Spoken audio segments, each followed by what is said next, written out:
yamalı elde kalmaz.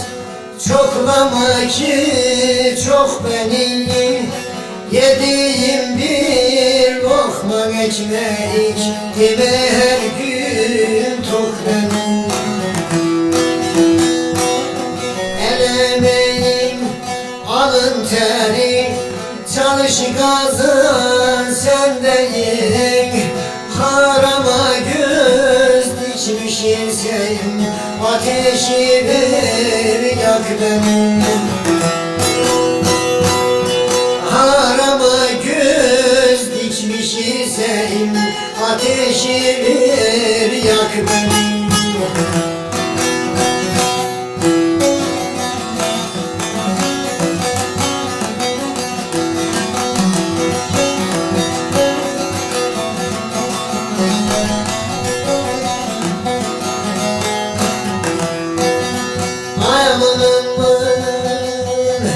Azrail başında döner, bir günde cana biyar.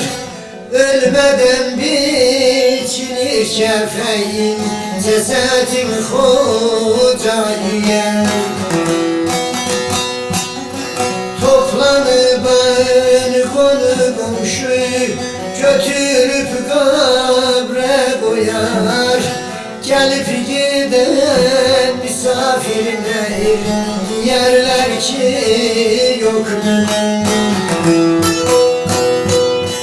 Gelip giden ay misafirler, yerler ki yok mu?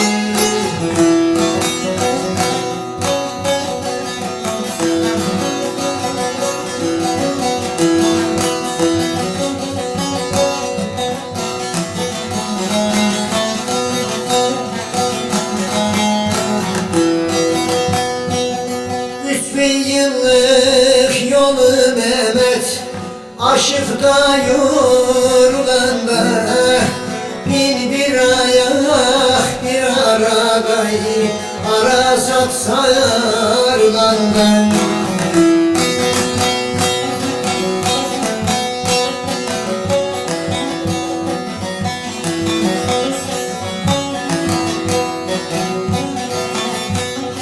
Toplanıp da cümle alem suvarlar sorlandan, kurulur nizam terazi, yargılar ki hak benim.